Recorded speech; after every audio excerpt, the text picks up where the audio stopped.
اعوذ باللہ من الشیطان اللعین الرجیم بسم اللہ الرحمن الرحیم وبہ نستعین وہو المعین اللہم ارزقنی فیہ رحمت الایتام واطعام الطعام وافشاء السلام وصحبت الکرام بطولک یا ملجأ الآمنین اللہم صل علی محمد وآل محمد وعجل فرجہ۔ رمضان المبارک کے 8ویں دن رسول خدا صلی اللہ علیہ وآلہ وسلم ہمیں یہ تعلیم دے رہے ہیں کہ ہم خداوند متعال سے اس بابرکت مہینے میں یہ دعا کریں کہ اے میرے معبود، مجھے اس مہینے میں یہ توفیق عطا فرما کہ میں یتیموں پر مہربان ہو جاؤں، مجھے یہ توفیق عطا فرما کہ میں لوگوں کو کھانا کھلاؤں، مجھے یہ توفیق عطا فرما کہ میں بلند آواز میں دوسروں کو سلام کہوں، مجھے یہ توفیق عطا فرما کہ میں کریم افراد کی اور عظیم افراد کی مصابحت اختیار کروں، ان کی صحبت میں بیٹھوں، ان سے کچھ سیکھوں اور ان سے کچھ درس لوں۔ اے عطا کرنے والی ذات، اے آرزو مندوں کی پناہ گاہ، اے وہ ذات جو سب کی دعائیں قبول کرتی ہے۔ اس دعا میں سب سے پہلے فقرے کے اندر پیغمبر اکرم صلی اللہ علیہ وآلہ وسلم ہمیں یہ تعلیم دے رہے ہیں کہ ہم خداوند متعال کے حضور یہ دعا کریں کہ اے خدایا، ہمیں اس مہینے میں یہ توفیق عطا فرما کہ ہم یتیموں پر مہربان ہوں۔ اسلامی تعلیمات میں یتیم پروری اور یتیم نوازی کی بہت اہمیت ہے اور مسلمانوں کو تاکید دلائی گئی ہے کہ وہ یتیموں کا خاص خیال رکھیں۔ یتیم کون یتیم؟ وہ جس کی ماں نہ ہو، جس کا باپ نہ ہو، جس کا دادا نہ ہو، جس کا کوئی سرپرست نہ ہو سوائے خداوند متعال کی ذات کے، یعنی خدا ہی اس کا سرپرست ہے، خدا ہی اس کا حامی و ناصر ہے۔ ایسے فرد کی یتیم پروری کرنا، اس کے سر پہ دست شفقت رکھنا، اس کا خیال رکھنا، اس کی ضروریات کو پورا کرنا، اس پہ رحم کرنا، اسلامی تعلیمات میں اس کی بہت تاکید کی گئی ہے۔ حضرت سید الاوصیاء علیہ آلاف و تحیت و ثنا حضرات حسنین شریفین کو وصیت میں یتیم پروری کا درس دے رہے ہیں، یتیم پروری کا حکم دے رہے ہیں، جسے نہج البلاغہ میں حضرت کی وصیت کے عنوان سے خط نمبر 47 میں درج کیا گیا ہے کہ حضرت سید الاوصیاء علیہ آلاف و تحیت و ثنا ارشاد فرماتے ہیں، اللہ اللہ فی الایتام فلا تغبوا افواہہم ولا یزیعوا بحضرتکم۔ یتیموں کے بارے میں ان کا خیال رکھو، دیکھو یتیموں کے بارے میں اللہ سے ڈرتے رہنا اور ان کے فاقوں کی نوبت نہ آنے دینا اور وہ تمہاری نگاہوں کے سامنے برباد نہ ہو جائیں، یعنی ان کا خیال رکھو۔ کیا صرف یتیم کے سر پہ ہاتھ رکھ لینا کافی ہے؟ معاشرے میں بعض لوگ یتیموں کے پاس جاتے ہیں، ان کے سر پہ ہاتھ رکھ دیتے ہیں کہ ہم نے یتیم پروری کر لی ہے۔ کیا یہ کافی ہے؟ کیا لوگ یتیموں کے سر پہ ہاتھ رکھنے سے انسان کے دل کو سکون مل جائے گا؟ کیا انسان کے دل سے میل و کچیل و زنگ یہ ختم ہو جائے گی؟ نہیں، ہرگز نہیں، بلکہ یتیم کی مادی اعتبار سے اس کی ضروریات کو پورا کرنا، اس پر توجہ دینا اور خلوص نیت کے ساتھ اس کا خیال رکھنا، قربتاً اللہ یتیم نوازی کرنا، یہ انسان کی ذمہ داری ہے۔ یتیم نوازی اور یتیم پروری کی اسلامی تعلیمات میں اس قدر اہمیت ہے کہ خداوند متعال حضرت محمد مصطفیٰ صلی اللہ علیہ وآلہ وسلم کو ان کی یتیمی کا وقت یاد دلا رہا ہے۔ سورہ ضحیٰ کی آیت نمبر 6 میں پیغمبر اکرم صلی اللہ علیہ وآلہ وسلم کو مخاطب قرار دے کر ارشاد فرما رہا ہے، الم یجدک یتیما فآویٰ، کیا خدا نے تمہیں یتیمی کے عالم میں اپنی پناہ میں نہیں لیا تھا؟ جب خدا نے تمہیں یتیمی کے عالم میں اپنی پناہ میں لیا تھا تو یتیم پروری تو بہت ہی اہمیت رکھتی ہے۔ اس آیہ کریمہ کی تفسیر میں پہلا مطلب جو مفسرین بیان کرتے ہیں وہ یہی ہے کہ جب پیغمبر اکرم صلی اللہ علیہ وآلہ وسلم اپنی والدہ ماجدہ کے رحم مبارک میں تھے تو اس وقت آپ کے والد بزرگوار اس دنیا سے چلے گئے، اور جب پیغمبر اکرم صلی اللہ علیہ وآلہ وسلم 2 سال کے تھے تو آپ کی والدہ ماجدہ کا اس دنیا سے انتقال ہو گیا، اور جب پیغمبر اکرم صلی اللہ علیہ وآلہ وسلم 8 سال کے تھے تو آپ کے دادا عبد المطلب اس دنیا سے چلے گئے۔ پھر آپ کی پرورش آپ کے چچا حضرت ابو طالب علیہ آلاف التحیت وثنا نے انجام دی۔ تو خداوند متعال نے حضرت ابو طالب کے اس فعل کو اپنی طرف نسبت دی ہے اور ارشاد فرمایا ہے علم یجد کا یتیما فآوا، کیا خدا نے تمہیں یتیمی کے عالم میں اپنی پناہ میں نہیں لیا تھا؟ تو ابو طالب کی پناہ اللہ کی پناہ ہے، تو ابو طالب کا فعل اللہ کا فعل ہے۔ نص قرآنی موجود ہے کہ اللہ نے ابو طالب کے فعل کو اپنے فعل کی طرف نسبت دی ہے۔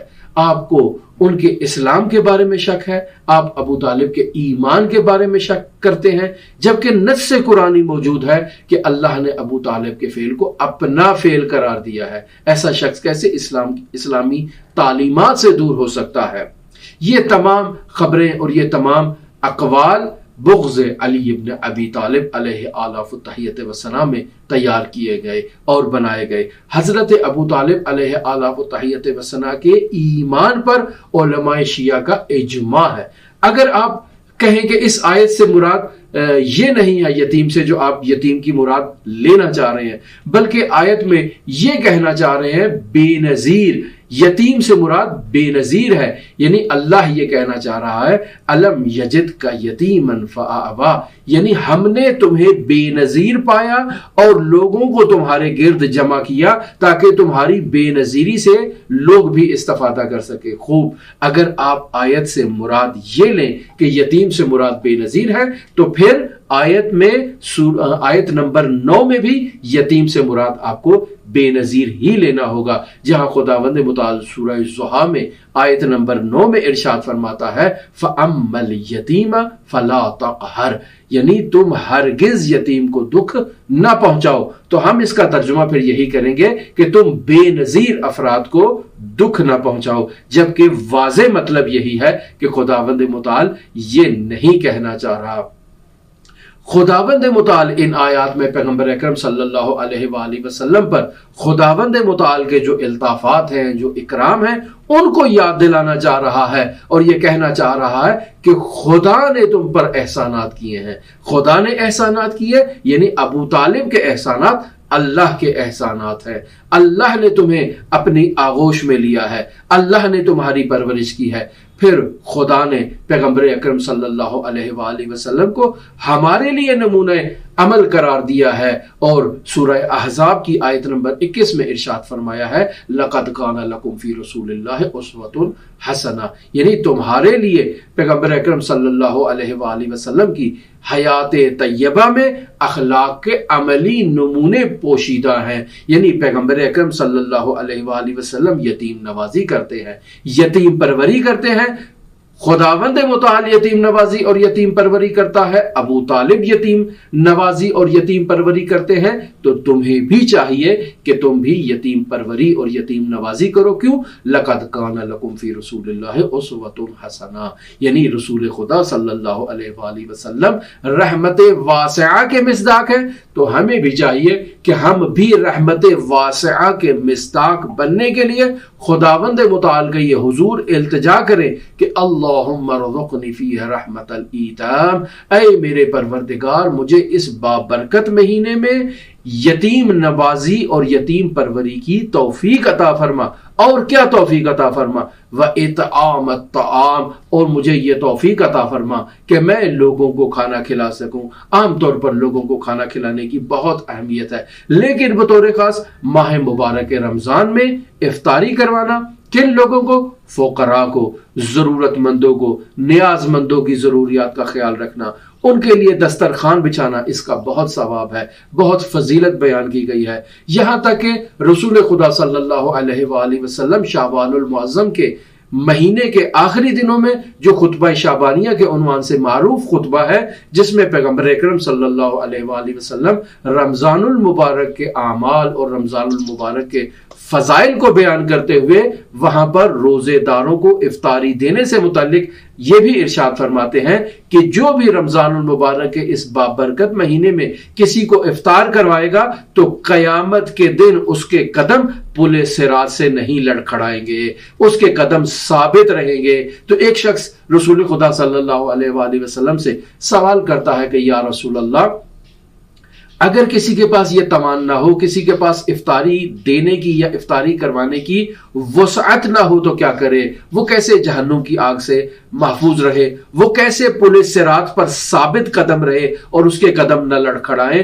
تو پیغمبر اکرم صلی اللہ علیہ وآلہ وسلم ارشاد فرماتے ہیں کہ جہنم کی آگ سے دور رہنے کے لیے اتنا ہی کافی ہے کہ وہ آدھے کھجور کے ٹکڑے سے کسی کی افطاری کروائے، یا ایک گھونٹ پانی کسی کو روزے دار کو پلا دے تو اس کو اس کا ثواب مل جائے گا۔ رمضان المبارک کے اس بابرکت مہینے میں ایک اہم کام راہ خدا میں فقراء اور ضرورت مندوں کو کھانا کھلانا ہے، ان کے لیے دسترخوان بچھانا ہے۔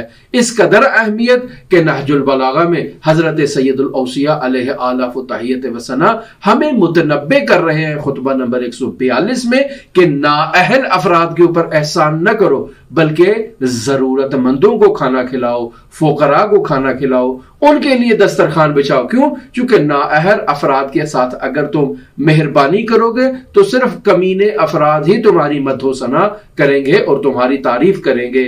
یاد رکھو، غیر مستحق کے اوپر احسان کرنے والے اور نااہل افراد کے ساتھ نیکی کرنے والے کے حصے میں کمینے لوگوں کی تعریف اور بدترین افراد کی مدح و ثنا ہی آتی ہے، اور جہال اس کی تعریف میں کہتے ہیں ما اجود یداہ وہو عن ذات اللہ بخیل، یعنی یہ کس قدر کریم اور کس قدر سخی شخص ہے، حالانکہ اللہ کے معاملے میں یہی شخص بخیل اور یہی شخص بخل اختیار کرنے والا ہوتا ہے۔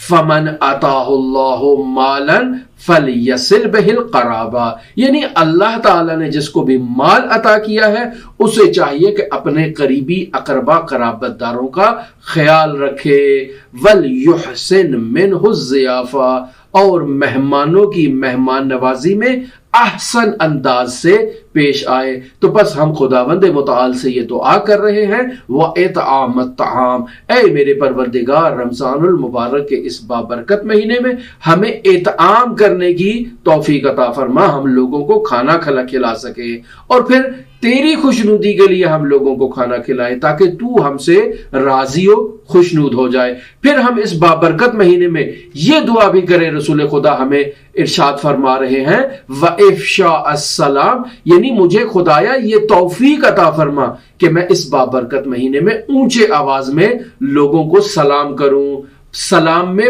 پہل کروں اور اونچے آواز میں سلام کروں۔ بعض لوگ سلام کرنے میں پہل کرنے سے شرماتے ہیں، بعض لوگوں کا غرور انہیں اس بات کی اجازت نہیں دیتا کہ وہ سلام میں پہل کریں، یا اگر سلام کر بھی لیں تو بلند آواز میں سلام کریں، یہ ان کا غرور ان کو اس بات کی اجازت نہیں دیتا۔ حالانکہ خداوند متعال نے قرآن کریم میں 40 سے زائد مرتبہ کلمہ سلام کو استعمال کیا ہے اور اس کا ذکر کیا ہے۔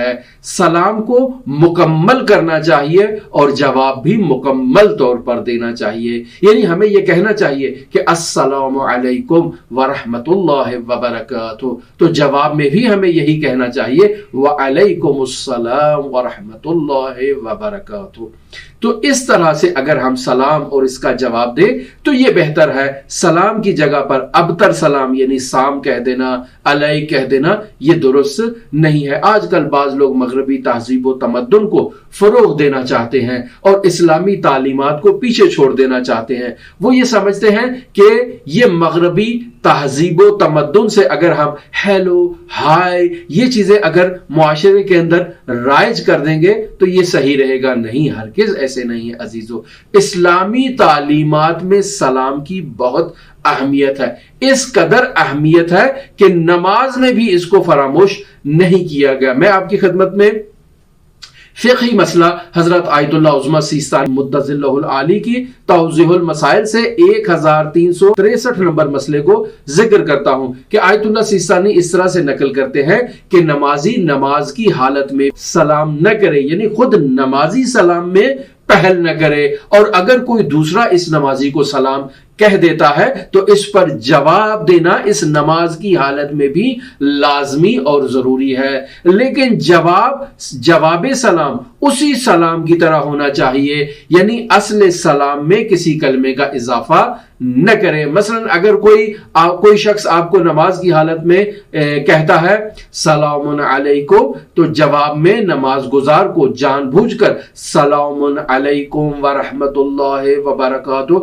یہ تمام جملے نہیں کہنے چاہیے، بلکہ کہے سلام علیکم، یہ اسی طرح سے اس کو جواب دینا چاہیے۔ خود پر سلام کرنے کی بھی اہمیت ہے۔ مثلا سورہ نور کی آیت نمبر 61 میں خداوند متعال ارشاد فرماتا ہے فَإِذَا دَخَلْتُمْ بُيُوتًا فَسَلِّمُوا عَلَىٰ أَنفُسِكُمْ تَحِيَّةً مِّنْ عِندِ اللَّهِ مُبَارَكَةً طَيِّبَةً، یعنی جب تم گھر میں داخل ہو تو خود اپنے آپ پر سلام کرو، اگر کوئی گھر میں موجود نہ ہو تو بھی خود پر سلام کرو۔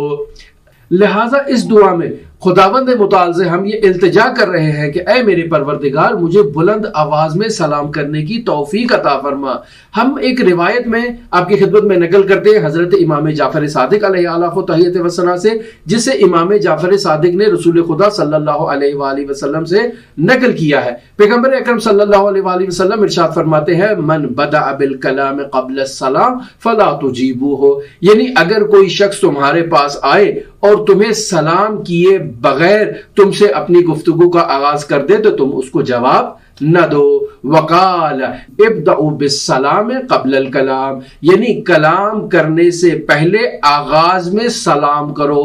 فمن بدأ بالکلام قبل السلام فلا تجیبوہ، یعنی اگر کوئی سلام سے پہلے کلام کا آغاز کر لے تو اس کو جواب نہ دو۔ یہ حدیث نقل ہوئی ہے کافی جلد 2 صفحہ نمبر 644 کے اندر۔